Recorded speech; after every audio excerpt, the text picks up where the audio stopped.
Hello everyone, कैसे आप सब लोग? बढ़िया एकदम। तो नीट काउंसलिंग से हटके एक फीस के बारे में कुछ डिस्कशन था। बहुत सारे कमेंट आ रहे थे जो गर्ल्स के थे कि मतलब सर महाराष्ट्र सरकार ने हमारी फीस माफ कर दी है जून से लेके सारी लड़कियों की, तो क्या हमको भी माफ होगी क्या?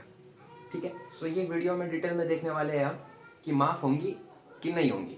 ठीक है, सो वीडियो के एंड तक देखना ताकि आपको भी क्लियरिटी आए। सबसे पहली बात क्या रहती कि आप न्यूज टोटल पढ़ो क्या है। ठीक है, न्यूज आप टोटल पढ़ोगे ना तब समझ में आएगा आपको कि क्या है और क्या नहीं है, कैसे लिखा गया है, क्या दिया गया हुआ है। कोई भी चीज को है ना पूरा एनालिसिस करके फिर ही उसका जजमेंट किया जाना चाहिए, मेरा ऐसा मानना है। वो न्यूज थी। अब वो न्यूज डाल तो नहीं सकता मैं, क्योंकि अपने को कॉपीराइट का बहुत ज्यादा डर है, इसलिए डाल नहीं सकता वो न्यूज, क्योंकि मेरे को यूट्यूब का कुछ एल्गोरिदम वगैरह सब मालूम नहीं है। इसीलिए एक न्यूज मैंने पूरी पढ़ा हो तो आप पढ़ सकते हो, गूगल पे जाके गूगल पे देख लेना है। ठीक है, तो वो न्यूज में क्या लिखा था कि 8 लाख से कम जिसकी भी इनकम होगी, ठीक है, 8 लाख से कम इनकम, 8 लाख से कम, ठीक है, जो घर की जो फीमेल है, जो भी लड़कियां है, उनके घर की अगर 8 लाख से कम इनकम होंगी तो उनको महाराष्ट्र गवर्नमेंट क्या करेगी? ट्यूशन फीस माफ करेगी। सिर्फ क्या माफ करेगी? Tuition fees. ओके, सिर्फ और सिर्फ ट्यूशन फीस। डेवलपमेंट फीस का नहीं बोला गया है यहाँ पर, मेस का नहीं बोला गया है यहाँ पर, किसी चीज का बोला नहीं गया है। सिर्फ किसका बोला गया है? ट्यूशन फीस के बारे में बोला गया है। इतना क्लियर हो गया आपको? ठीक है, सो ये क्लियरिटी आ गई होगी कि सिर्फ ट्यूशन फीस का बोला गया है। और ये कब बोला गया है? जून में बोला गया है। कब बोला गया है? जून में। और अभी क्या चल रहा है? अभी नियर अबाउट अक्टूबर आने ही वाला है। जून में बोला गया है, जून और जुलाई में इस पे शायद इंप्लीमेंट हुआ था, अमल बजावनी बोलते हैं उसको। एक और बात, यहाँ पर कैटेगरी भी मेंशन की गई है कि ईडब्ल्यूएस के लिए रहेगा ये, ओबीसी के लिए रहेगा ये, और किसके लिए रहेगा? एक और है कैटेगरी जिसका नाम है एससी बीसी। ठीक है, अब आप बोलोगे सर विजय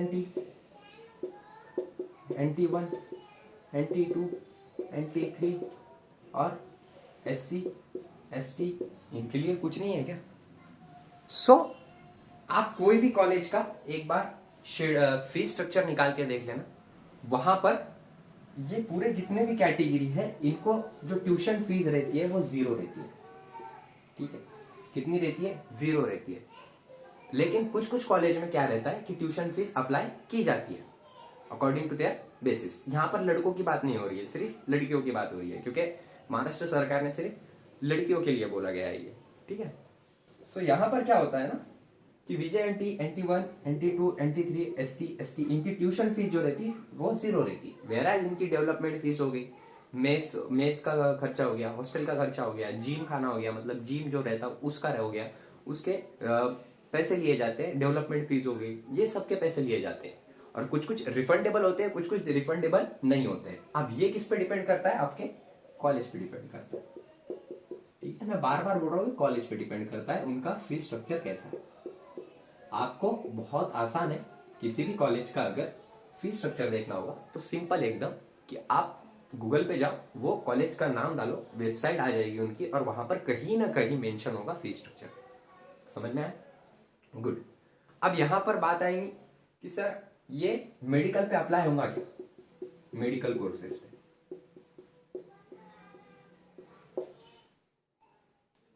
इसके बारे में तो क्लियरिटी अभी नहीं है, लेकिन जैसे ही क्लियरिटी आ जाएगी, सीईटी सेल पे नोटिस आ जाएगी या फिर महा डीबीटी पे नोटिस आ जाएगी कि हाँ भाई ये कैटेगरी के ईडब्ल्यूएस ओबीसी एससी बीसी इनकी ये लड़कियों की फीस माफ कर दी गई है, वहां पर हम मान लेंगे कि माफ कर दी गई है। लेकिन सबसे मेन क्राइटेरिया क्या है कि 8 लाख से नीचे इनकम होना चाहिए। 8 लाख से नीचे इनकम। ठीक है, is it clear to all of you? समझ में आया? और इसके बारे में मेरे को फिलहाल में अभी तक ज्यादा जानकारी नहीं है, क्योंकि हम नीट काउंसलिंग में ही उलझे हुए हैं। ठीक है, आप देख सकते हो हमने पूरे कैप 1 को एकदम ब्रेक डाउन कर दिया है, अच्छे से किया है, एकदम हर चीज समझ लिए।